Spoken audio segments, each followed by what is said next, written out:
Tiger is back. Laxman Savadi. ಎಷ್ಟು ಸಮಯ ನೀಡಿದ್ರೂ ವ್ಯರ್ಥವಾಗಲಿಲ್ಲ. ನನಗೆ ಗೊತ್ತು ತಾಳಿದವನು ಬಾಳಿಯಾನು ಎಂದು. ಹಾಗೆಯೇ ಜೀವನದಲ್ಲಿ ಅರ್ಥ ಮಾಡಿಕೊಳ್ಳದವರ ಜೊತೆ ಸಮಯ ಕಳೆದರೆ ಜೀವನವೇ ವ್ಯರ್ಥ.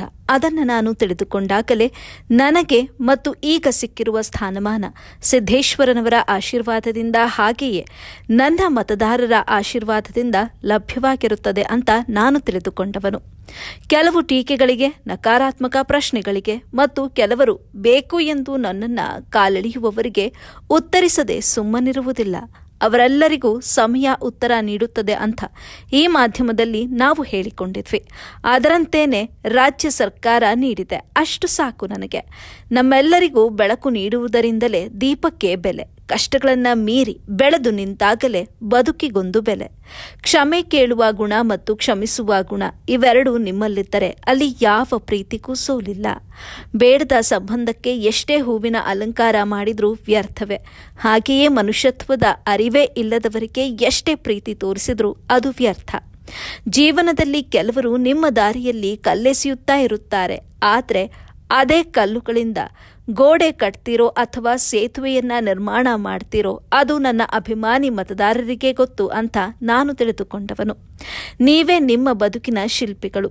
ಬದುಕಿನಲ್ಲಿ 10 ನಿತ್ಯ ನಿಯಮಗಳಿರ್ತವೆ. 1. ಸಮಯ ಎಲ್ಲವನ್ನ ಸರಿಪಡಿಸುತ್ತದೆ. ಸಮಾಧಾನದಿಂದ ಸಮಯಕ್ಕಾಗಿ ಕಾಯಬೇಕು. 2. ನಿಮ್ಮ ಬಗ್ಗೆ ಬೇರೆಯವರು ಏನು ಆಲೋಚನೆ ಮಾಡುತ್ತಾರೆ ಎನ್ನುವುದು ನಿಮ್ಮ ಕಾಯಕವಾಗದಿರಲಿ. 3.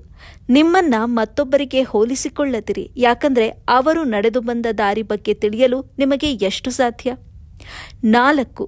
ಸಮಸ್ಯೆಗಳ ಬಗ್ಗೆ ಎಂದೂ ಯೋಚಿಸದಿರಿ. ಯಾಕಂದ್ರೆ ಅದರ ಪರಿಹಾರಕ್ಕಾಗಿ ಯೋಚಿಸಲಿರುವ ಸಮಯವನ್ನ ಅದು ತಿಂದು ಹಾಕುತ್ತದೆ. 5. ನಿಮ್ಮ ಸಂತೋಷವನ್ನ ನೀವೇ ಹುಡುಕಬೇಕು, ಬೇರೆಯವರ ಬಳಿ ಅಪೇಕ್ಷಿಸಬಾರದು. 6. ಹಣದಿಂದ ಸಂತೋಷವನ್ನ ಕೊಂಡುಕೊಳ್ಳಲು ಸಾಧ್ಯವಿಲ್ಲ. ಹಾಗೆ ನಿಮ್ಮ ದುಃಖವನ್ನ ಬೇರೆಯವರಿಗೆ ನೀಡಲು ಸಾಧ್ಯವಿಲ್ಲ. 7. ಸಹಾಯದ ಅವಶ್ಯಕತೆ ಇರುವವರಿಗೆ ಸಹಾಯ ಮಾಡಿ. ಆಗ ದೇವರು ನಿಮಗೆ ಯಾವುದೋ ಒಂದು ರೂಪದಲ್ಲಿ ಸಹಾಯ ಮಾಡುತ್ತಾನೆ. 8. ಸೋಲಿನ ನಂತರವೇ ಸಾಧನೆಯ ದಾರಿ ಆರಂಭವಾಗುವುದು. ಮತ್ತೆ ಸೋಲದಿರುವುದು ಹೇಗೆ ಅಂತ ಸೋಲಿನಿಂದಲೇ ಕಲಿಯಬೇಕು. 9.